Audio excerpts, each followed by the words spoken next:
Senator John Cornyn, dari Partai Republik Amerika Serikat, men-tweet bahwa, ada 30.000 tentara Amerika di Taiwan. Tweet itu menyulut kemarahan Beijing, di mana China melalui medianya, mengancam akan meluncurkan perang, terhadap pulau tersebut. Tweet itu, sebenarnya bagian dari perdebatan sengit, tentang jatuhnya kekuasaan Afghanistan ke tangan Taliban.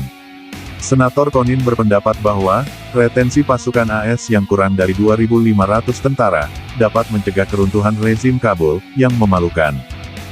Sebagai perbandingan, dia menyoroti jumlah pasukan Amerika yang jauh lebih besar di Jerman, Jepang, Korea Selatan dan 30.000 di Taiwan. Tweet itu, memicu tanggapan langsung di Global Times, yang dikelola pemerintah China, yang memperingatkan bahwa, jika benar, China tidak akan pernah menerimanya. Diyakini bahwa, China akan segera menerapkan undang-undang anti-pemisahan, menghancurkan dan mengusir pasukan AS di Taiwan dengan cara militer, dan pada saat yang sama, mewujudkan reunifikasi dengan kekuatan, tulis media pemerintah China tersebut dalam editorialnya. Pasukan AS, yang ditempatkan di Pulau Taiwan, sangat melanggar perjanjian yang ditandatangani, ketika China dan AS menjalin hubungan diplomatik mereka, serta semua dokumen politik antara kedua negara.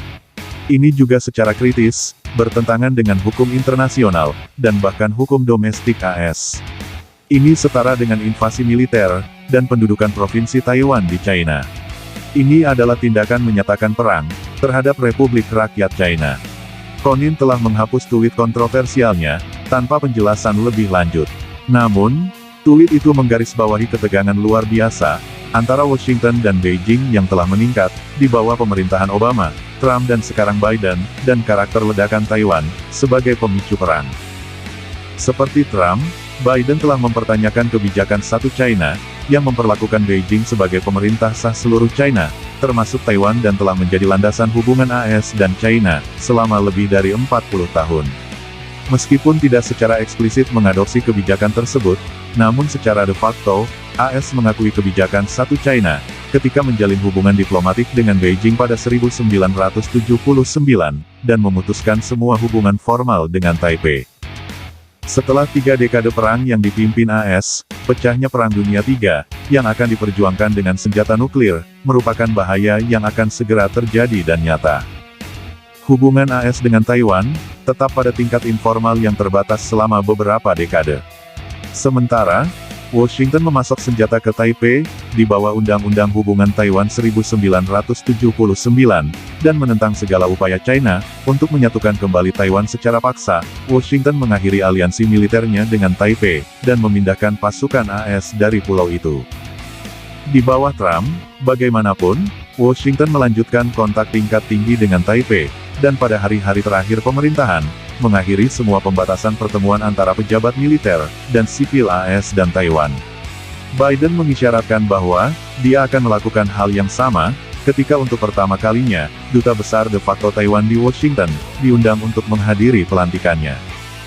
Dalam konteks provokasi, Angkatan Laut AS di Laut China Selatan dan Laut China Timur, perang ekonomi AS yang semakin cepat, dan penguatan militer terhadap China, Beijing dengan marah, bereaksi terhadap ancaman AS, untuk membatalkan status quo di Taiwan. Beijing telah berulang kali memperingatkan bahwa, setiap deklarasi kemerdekaan formal, oleh Taipei akan mengakibatkan reunifikasi paksa pulau itu, dengan China. Pulau ini penting bagi China, baik secara strategis karena terletak hanya 150 km di seberang Selat Taiwan, dan secara ekonomi, termasuk sebagai produsen chip semikonduktor top dunia.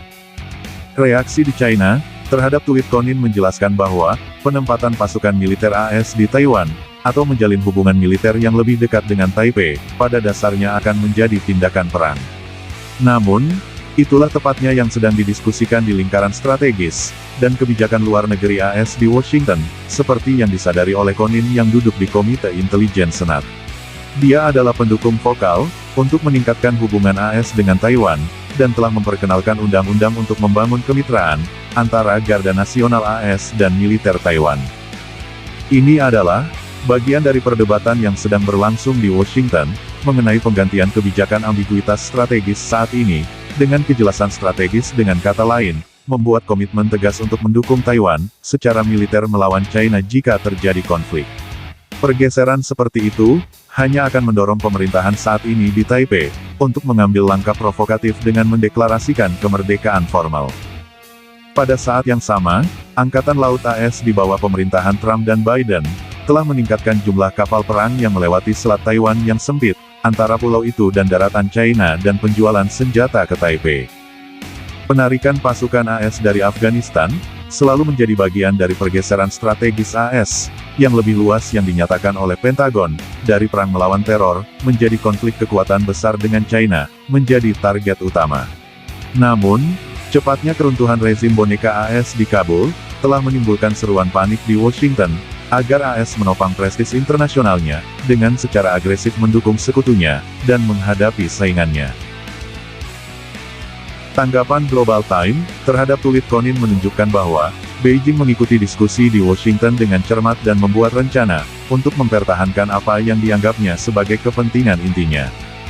Editorial media itu menuntut penjelasan segera dari pemerintah AS pada tweet tersebut dan menekankan bahwa Taiwan adalah garis merah yang tidak dapat dilintasi.